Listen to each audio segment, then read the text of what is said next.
Aujourd'hui, on va aborder un sujet qui touche beaucoup d'entre nous et qui m'a bloqué pendant un certain temps. Et franchement, ça me fait plaisir d'en parler. Comment surmonter la procrastination et rester motivé justement par la suite. Et je ne dirais même pas motivé, mais déterminé. Donc, si tu as du mal à commencer tes tâches ou à rester concentré, et cette vidéo, donc vraiment, elle est faite pour toi. Donc, on commence tout de suite. Reste bien jusqu'à la fin. C'est parti. Prends de quoi noter surtout. Très important. Je ne vais pas t'expliquer ce que c'est que la procrastination parce que je pense que tu sais déjà. Tu ne fais pas ce que tu as à faire et tu as peur. Ou tu as un blocage ou un manque d'intérêt ou tout simplement tu as une mauvaise gestion du temps. Ce que moi j'ai vécu avec la procrastination, c'est que j'avais tellement de pensées, tellement de choses que j'avais envie de faire, tellement de choses que je voulais faire en même temps de différentes thématiques, tellement de choses que j'ai voulu mettre en place et au final j'avançais dans rien. Aussi simple que ça. Voilà, moi ça a été ça mon problème. Parce que j'ai parlé de choses, j'ai voulu faire des choses, j'ai voulu mettre en place des choses. Et à chaque fois, j'avais ce frein de comment moi je voyais la chose dans la réalité physique, donc l'imagination que moi j'avais de ce que je voulais faire, et de comment ça à la fin à quoi ça ressemblait. Et ça ressemblait pas du tout à ce que je voulais. Et j'ai dû comprendre avec le temps que pour que ça ressemble à ce que je veux, ben, il y a un gap en fait entre les deux. Parce que ce que j'imagine n'est pas actuellement au niveau de ce que je suis. Ok? Ce que je suis actuellement est à un niveau inférieur à ce que j'imagine. Je dois accepter cette différence, ce gap, pour pouvoir évoluer. Et c'est là où justement j'ai pu vaincre ma procrastination. Parce qu'à partir de cet instant-là, j'ai arrêté avec tous les trucs bullshit qu'on voit, de faire des routines, des... Enfin, c'est pas bullshit, mais il y a du bon dedans. Mais je peux pas passer 2 heures de mon temps à faire une routine alors que j'ai du travail à faire. Parce qu'après, cette routine, soit je suis fatigué, soit j'ai plus de motivation, en fait. J'ai plus de jus. Ça y est, pour moi, j'ai fait un gros taf, ça y est, je veux plus.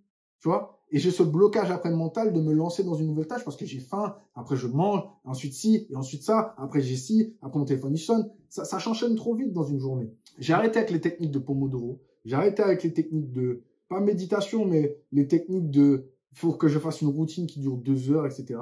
Ce que je fais, c'est simple. J'écris ce que j'ai à faire. Donc, je me donne une mission principale. Là, ma mission principale, actuellement, elle était de publier du contenu, donc de faire du contenu. Donc, j'ai déterminé les étapes que j'ai à faire pour faire ce contenu. Et en gros, je me suis dit, OK, donc il me faudra un certain nombre de temps que pour l'instant, je ne connais pas pour faire ce contenu. Et à partir de cette base, ben, j'ai commencé à faire le contenu et j'ai chronométré mes tâches. Je me suis dit, OK, ça m'a pris tant de temps, ça m'a pris tant de temps. Et j'ai commencé à voir des résultats parce que sur mon planning, donc sur le planning que tu peux voir juste ici, le travail est fait. Et en fait, les checks que je vois, ça fait du bien en fait. Les checks, là, les donnes là, que j'ai mis là sur mon logiciel, donc sur mon logiciel, sur mon Notion, ça fait du bien en fait. Je vois que ça évolue. Même si les résultats derrière ne sont pas hyper importants, je vois que ça évolue. Ok? Donc, comment j'ai fait en fait pour mettre ça en place concrètement? Et je sais que c'est la question que tu te poses, que au final, tu t'en moques un peu de mes résultats, des choses comme ça, mais comment j'ai fait concrètement pour obtenir des résultats et que ces résultats continuent à exister? Eh bien, j'ai fait la même chose. J'ai refait la même chose pour les 7 prochains jours. Et en gros, là, maintenant, je suis à un stade où j'arrive à visualiser sur 14 jours. Donc, voici les étapes que j'ai suivies très clairement pour réaliser, en fait, des actions pendant 7 jours. Concrètement, c'est ça. J'ai fait des actions pendant 7 jours. Pendant 7 jours, j'étais fier de moi. J'ai fait des actions et je continue à en faire et je suis fier de moi, tu vois. Et pour réussir à faire ça, c'est simple. Imaginons que toi, tu veux faire du contenu. OK? Imaginons que tu veux faire du contenu. Numéro 1, alors, on prend vraiment de quoi noter maintenant, parce que du coup, ça va être très simple ce que je vais te dire. Numéro 1, il faut que tu saches combien de vidéos tu veux faire. OK? Je prends cet exemple parce que c'est ce que j'ai fait. Il faut que je sache combien de vidéos je veux faire par semaine. OK? Donc, comme un cycle de production. Combien de vidéos je veux faire par semaine? Une fois que j'ai mon nombre de vidéos que je veux faire par semaine, il faut que je puisse décortiquer les tâches que j'ai à faire. Si c'est D'abord, tu sais combien de vidéos tu as à faire. Moi, c'est comme ça que je fais. D'abord, je sais combien de vidéos j'ai à faire. Ensuite, j'ai fait un processus. Donc là, je vais te donner le processus. Mes vidéos, elles ont des statuts. Donc, ce que je fais, c'est simple. D'abord, j'ai l'idée de la vidéo par semaine. Dans mon exemple, c'est 3. Donc, je sais qu'il me faut 3 vidéos par semaine.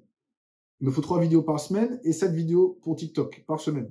Ok, donc ça fait une vidéo par jour sur TikTok. Donc, il me faut une idée de vidéo. Il me faut ces idées de vidéo, il me faut les écrire, il me faut faire des recherches, il me faut les enregistrer, donc les filmer comme je le fais actuellement. Il me faut ensuite faire le montage, donc faire l'editing des vidéos. Ensuite, il faut que je l'upload, que je fasse la description. Et il y a des petites tâches annexes. Les petites tâches annexes, c'est de faire les miniatures, ajouter la musique sur TikTok. Et toutes ces petites tâches, en fait, tout ensemble, ça demande du temps. Donc là, actuellement, je suis en train d'évaluer combien de temps il me faut pour concrètement faire, je ne sais pas moi, disons une production pour 2 semaines de contenu. Donc ce qui me donne 14 vidéos TikTok et 6 vidéos YouTube.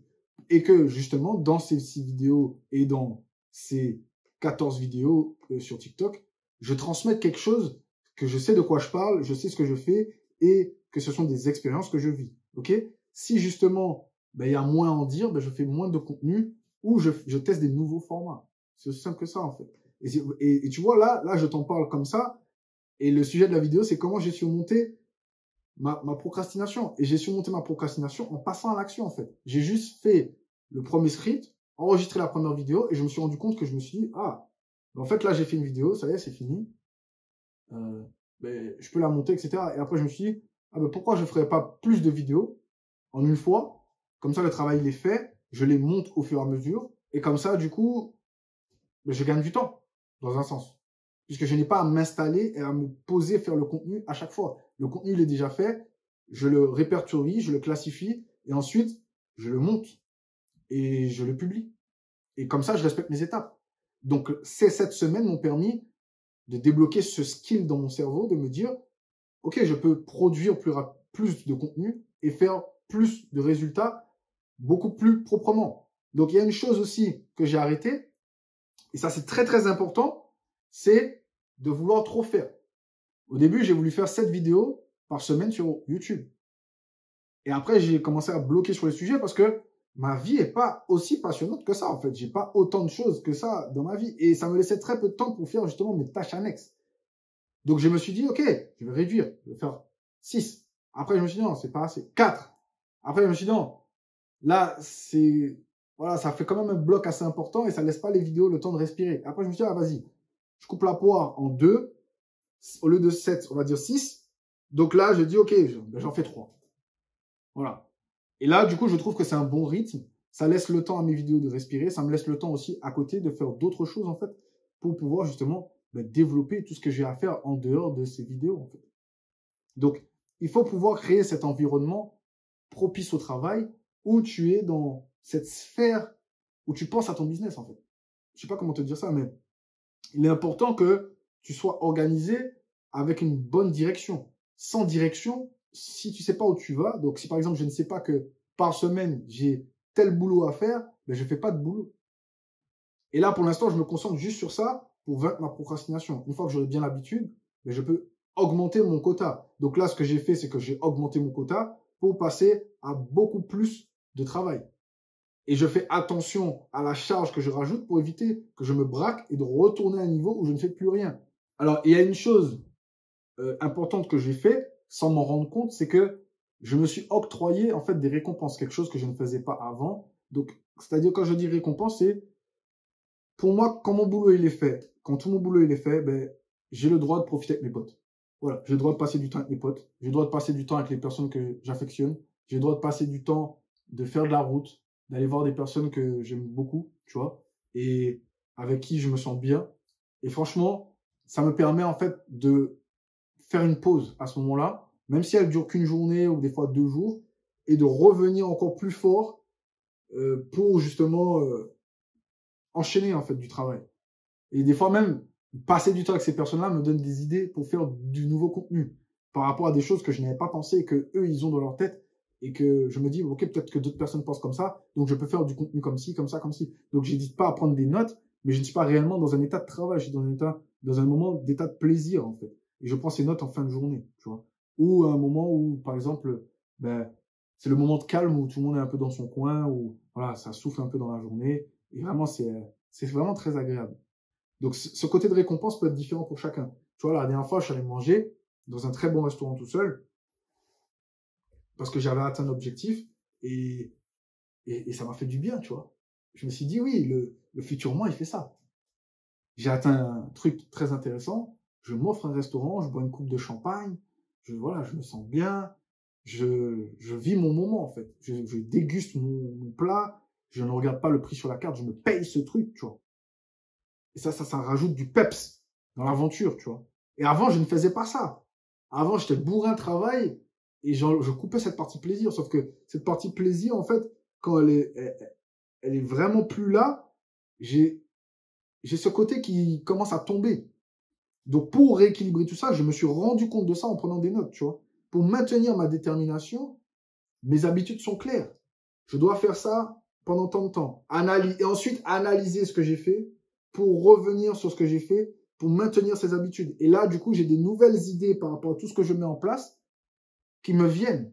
Et ces idées, je les partage avec toi au fur et à mesure. Et vraiment, c'est un truc de fou parce que j'ai pas encore atteint mon plein potentiel. Et là, je suis en train d'atteindre un niveau qui est pas un niveau de ouf, mais que je fais vraiment les choses que j'avais décidé de faire. Et je me sens bien à les faire, en fait.